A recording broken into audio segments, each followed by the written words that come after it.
Hello नमस्कार, स्वागत करता हूं आप सभी का हमारे YouTube चैनल पर। और इस YouTube चैनल के माध्यम से आज मैं एक नया रोचक तथ्यों से भरा हुआ वीडियो लेकर आप लोगों के सामने उपस्थित हुआ हूं। जैसा कि हमारे प्रीवियस वीडियो में हम लोगों ने राक्षसों की वंशावली के बारे में जानकारी प्राप्त की थी, जिसमें हेती प्रहेती से लेकर रावण, कुंभकर्ण और शूर्पणखा और विभीषण के जन्म तक की पूरी जानकारी हम लोग ले चुके थे। उसी को कंटिन्यू करते हुए आज आगे की कहानी स्टार्ट होगी। वीडियो स्टार्ट करने से पहले एक छोटी सी जानकारी कि ये जो वीडियो में दी गई जानकारी है, ये सारी की सारी बहुत प्राचीन ग्रंथ रावण संहिता से ली गई हैं। किसी तरीके का इसमें कोई फेर बदलाव मेरी तरफ से नहीं किया गया है। बस इसको अपनी भाषा में, साधारण बोलचाल की भाषा में इसको मैंने बताने की कोशिश की है। उम्मीद करता हूँ आपको पसंद आएंगी, और अगर वीडियो आप लास्ट तक देखते हैं तो आपको समझ में आएगा कि हाँ, कहाँ से कैसे सारी चीज़ें आप एक कनेक्ट कर पाएंगे उससे। तो बहुत ज़्यादा समय न गवाते हुए स्टार्ट करते हैं कि कैकशी के 4 संतानें जब प्राप्त हो गईं तो कैकशी महर्षि विश्रवा के आश्रम में रहने लगी। उन चारों संतानों में दशग्रीव और कुंभकर्ण बड़े ही तेजस्वी थे। कुंभकर्ण भूख से व्याकुल रहता था, हमेशा ही उसको भूख लगी रहती थी। उसकी वजह से वो तीनों लोकों में भ्रमण किया करता था और उसको जो भी मिलता था वो उसको खा लेता था। ऋषियों, मुनियों, जानवर, इंसान जो भी उसको मिलते थे वो भूख से इतना ज्यादा व्याकुल हो जाता था कि वो उन सारे लोगों को खा लेता था। बहुत ज्यादा उन्मादी प्रवृत्ति का था। इसके जस्ट विपरीत विभीषण जो थे वो बहुत ही धर्मात्मा थे, जैसा कि प्रीवियस वीडियो में बताया भी गया है उनके बारे में, और बहुत ही नियत आहारी थे। किसी तरीके की उन्हें कोई समस्या नहीं थी, प्रॉपर अपने सद्विचारों वाले थे, वो नॉर्मल थे। अब एक दिन धनाध्यक्ष कुबेर जी, जैसा कि उनकी दिनचर्या थी, वो अपने पुष्पक विमान पर बैठकर अपने पिताजी से मिलने आया करते थे। एक दिन धनाध्यक्ष कुबेर जी अपने पिताजी महर्षि विश्रवा से मिलने उनके आश्रम पहुंचे। तब कैकशी ने उनकी तरफ देखा और वहां से जाकर रावण से कुछ इस तरीके से कहा कि हे पुत्र, तुम अपने बड़े भाई धनाध्यक्ष कुबेर की ओर देखो। अब चूंकि तुम दोनों एक ही पिता की संतान हो तो तुमको इन्हीं के हिसाब से होना चाहिए था, इन्हीं के स्वरूप का होना चाहिए था, लेकिन तुम अपनी दशा देखो, तुम्हारी क्या दशा है। ये बात सुनकर दशग्रीव को बहुत बुरा लगा। माता के ये कठोर वर्ड सुन के उसे बड़ा खराब लगा कि उसके स्वरूप के बारे में उसकी माता जी किसी और से कंपेयर कर रही हैं। अब उसने उसी समय अपनी माता से प्रतिज्ञा ली कि माता, आज नहीं तो कल मैं अपने बड़े भाई कुबेर जी बराबर या फिर उनसे भी बड़ा ऐश्वर्यवान बनूंगा। ये प्रतिज्ञा लेकर वह अपनी माता से बोला कि आप अपने मन का संताप छोड़ दो, हम इनसे बेहतर ही बन के आपको दिखाएंगे। इसके पश्चात वह अपने तीनों भाइयों को लेकर, तीनों भाई जो है वहां से चले गए। वहां से जाने के बाद में वो गोकर्ण के आश्रम में गए और वहां उन्होंने तपस्या करने का प्रण लिया। तीनों भाइयों ने डिफरेंट अपनी जो धर्म विधियां होती हैं उनके हिसाब से उन्होंने तपस्या स्टार्ट करी। कुंभकर्ण, सबसे पहले कुंभकर्ण की बात करते हैं तो कुंभकर्ण ने धर्म के पथ पर चलकर 10 सहस्त्र वर्षों तक तपस्या करी। जी हाँ, 10 सहस्त्र वर्ष। 1 सहस्त्र वर्ष मीन्स आप जानते ही हैं, 10 सहस्त्र वर्ष मतलब 1 लाख वर्ष तक, 1 लाख वर्ष तक इन लोगों ने तपस्या करी है। किसने? विभीषण ने, दशग्रीव ने और कुंभकर्ण ने। तो कुंभकर्ण ने धर्म के पथ पर चलकर कुछ इस तरीके से तपस्या करी। जब वो ग्रीष्मकालीन समय आता था तो वह पंच अग्नि में तपने लगता था और तपते तपते अपनी तपस्या करता था। जब शीतकाल आता था तो शीतकाल में वह पानी के अंदर बैठकर तपस्या करता था। इसी तरह जब वर्षा काल आता था, जब वर्षा ऋतु आती है, उस समय वो वीरासन में बैठकर और वर्षा के जल में भीगता भीगता तप किया करता था। इस तरीके से उसने 10 सहस्त्र वर्षों तक तपस्या अपनी पूर्ण की। दूसरी ओर विभीषण ने 5 सहस्त्र वर्षों तक एक पैर पर खड़ा होकर तपस्या करी। उसके बाद में दोनों हाथ ऊपर करके और अपने सर को ऊपर करके सूर्य देव की तपस्या करी। इन सब में भिन्न दशग्रीव ने जो तपस्या की है उसको डिफाइन करना थोड़ा सा इंटरेस्टिंग भी है, शायद आप लोगों को सुनने में भी बड़ा मजा आएगा। रावण की तपस्या में जब 1 सहस्त्र वर्ष पूरा हो जाता था, अब चूंकि रावण दशग्रीव था, उसके 10 सर 20 भुजाएं थी, जब 1 सहस्त्र वर्ष पूरा हो जाता था तो वो अपना एक मस्तिष्क काट के अग्नि में होम कर दिया करता था। इस तरीके से 1 2 3 4 5 6 9 सहस्त्र वर्ष बीत गए और उसके 9 मस्तिष्क वो ऑलरेडी हवन कर चुका, उनका होम कर दिया था उसने। 10वां सहस्त्र वर्ष पूरा हुआ। अब उसने 10वां सर काटने के लिए जो ही वो तलवार उठाया, उसी समय ब्रह्मदेव वहां पे प्रकट हुए। ब्रह्मदेव ने प्रकट होकर कहा कि वत्स, मैं तुम्हारी तपस्या से बहुत प्रसन्न हूँ, अब तुम अपने इच्छा अनुसार हमसे वर मांग सकते हो। ये सुनकर दशग्रीव बड़ा प्रसन्न हुआ। उसने मस्तिष्क को झुकाकर परमपिता ब्रह्मा जी को प्रणाम किया। दशग्रीव ने कुछ इस तरीके से कहा कि प्रभु, प्राणियों में सबसे ज्यादा भय मृत्यु के लिए होता है, अतः मुझे अमृत प्रदान करें। ये सुनकर ब्रह्मा जी ने कहा वत्स, सर्वथा कोई भी अमृत को प्राप्त नहीं कर सकता, अतः इसके अलावा तुम कुछ और वर मांगो।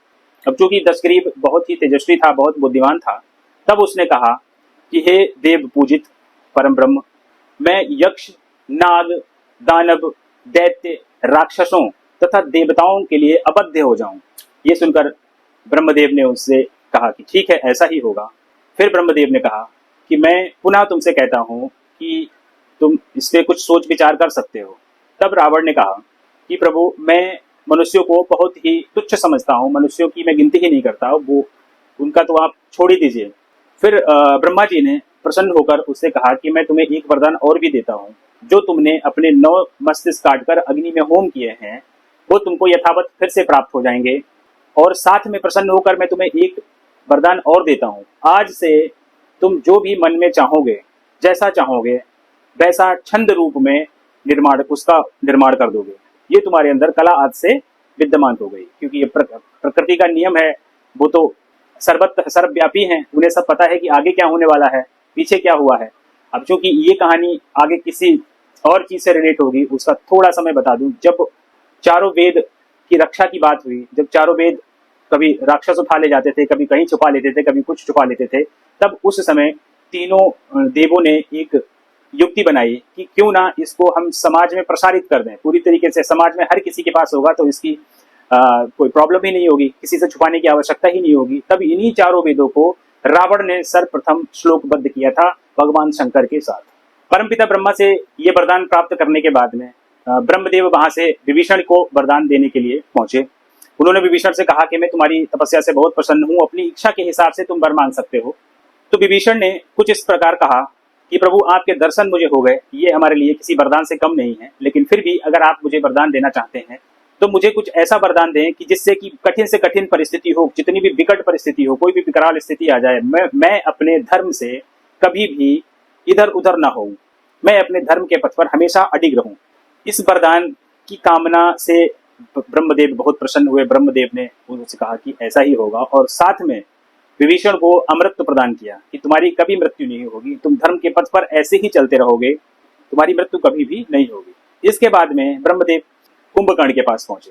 जब वो कुंभकर्ण को वरदान देने के लिए पहुंचे तो सारे देवतागण बड़े भयभीत हो गए। उनके मन में इतनी भय की चिंगारियां सी जाग गई कि अब पता नहीं क्या होगा, कुंभकर्ण जैसा राक्षस क्या मांग ले ब्रह्मदेव से। सारे देवतागण ब्रह्मदेव के पास उपस्थित हुए और हाथ जोड़कर याचना करने लगे, प्रभु इसको किसी तरीके का वरदान ना दीजिए, ये बिना वरदान पाए हुए तीनों लोकों में इतना भय फैलाया हुआ है, ये इंसानों को जिंदा खा लेता है। अभी इसने नंदन वन में 7 अप्सराओं को खाया है, इंद्रदेव के 10 सेवकों को इसने खा लिया, और न जाने कितने ऋषि मुनियों को इसने अपना आहार बना लिया है। अब आप इस पे विचार करिए, बिना वरदान के जब ये इतना बलशाली है तो वरदान प्राप्त करने के बाद में ये क्या ही करेगा। ये बातें सुनकर ब्रह्मदेव थोड़ा चिंतन में पड़ गए। उसी समय माता सरस्वती वहां पर प्रकट हुई। सारे देवताओं के आग्रह पर माता सरस्वती ने उन्हें आश्वासन दिया कि मैं इसमें कुछ मदद करती हूँ।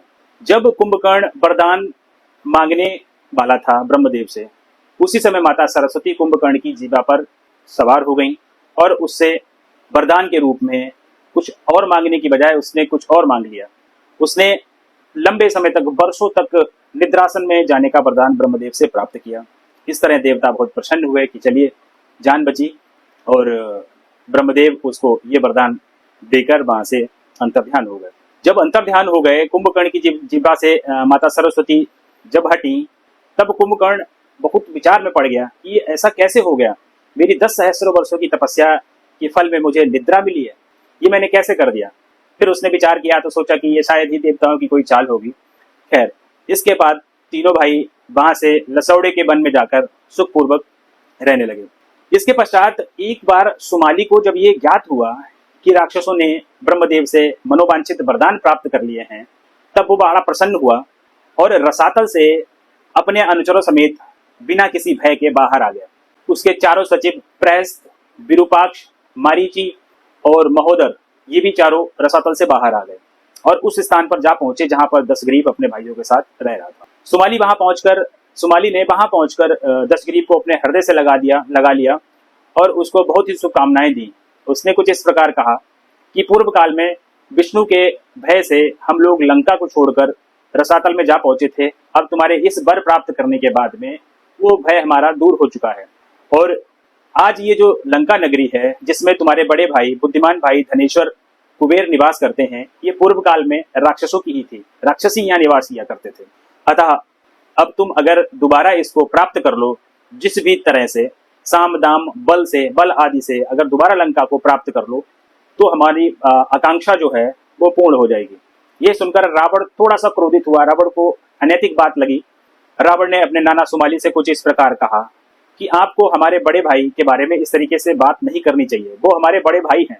इस तरीके के कठोर वर्ड सुनकर सुमाली को बड़ा ही आश्चर्य हुआ और सुमाली मौन हो गया और वहां से हट गया। कुछ दिनों तक सुमाली वहीं निवास किया। फिर उसके बाद में सुमाली के कहने पर सुमाली का सचिव प्रहस्त, जो कि बहुत बुद्धिमान था, वो एक दिन रावण के पास पहुंचा, दशग्रीव के पास पहुंचा और उसने एक युक्ति पूर्वक बात बताई कि देखिए, महाबलशाली पराक्रमी जो लोग होते हैं उसमें भ्रातृ प्रेम जो है ना, किसी तरीके से उसकी कोई जगह नहीं होती है। और दानवों, राक्षसों की और देवताओं में हमेशा से ऐसा हुआ है। देवताओं ने हमेशा ही हमारा शोषण ही किया है, राक्षसों का शोषण ही किया है। तो ये आज की बात नहीं है। उसने पूरी तरीके से दशग्रीव को अपनी बातों में ले लिया। दशग्रीव उन बातों से बड़ा प्रसन्न हुआ। उसके बाद में अपने अनुचरों समेत वो त्रिकूट पर्वत पर जा पहुंचा, वही त्रिकूट पर्वत जहां पर लंका नगरी बसी हुई थी। वहां पहुंचने के बाद में दशग्रीव ने प्रहस्त से बोला कि तुम जाकर हमारे बड़े भाई से इस तरीके से बात कहो कि मुझे लंका नगरी चाहिए। प्रहस्त चूंकि बुद्धिमान था, एक मैसेंजर के तौर पर वो लंका में पहुंचा जहाँ पे कुबेर जी रहते थे। कुबेर जी के पास जाकर उसने सारी चीजें बताई कि दशग्रीव रावण की तरफ से मैं आया हूँ, दशग्रीव ने मुझे भेजा है, इस आकांक्षा से भेजा है कि उन्हें लंका नगरी चाहिए, क्योंकि पूर्व काल में ये राक्षसों की ही संपत्ति थी। अतः अब राक्षस पुनः वापस आ गए हैं, तो आपको ये राक्षसों को पुनः दे देनी चाहिए। इस बात पर बहुत ही उदार हृदय वाले धनाध्यक्ष कुबेर ने कहा कि दशग्रीव हमारे छोटे भाई हैं, और छोटे भाई और बड़े भाई में क्या हमारा क्या आपका कुछ नहीं होता। अगर वो यहाँ रहना चाहते हैं तो वो सुखपूर्वक यहाँ पर आके रह सकते हैं। इतना कहने के बाद में धनाध्यक्ष कुबेर ने लंका नगरी का परित्याग कर दिया और दशग्रीव वहां जाकर अपने अनुचरों समेत रहने लगा। तो यहाँ तक की ये कहानी थी। इसमें किसी तरीके का जोड़ गांठ नहीं किया गया है।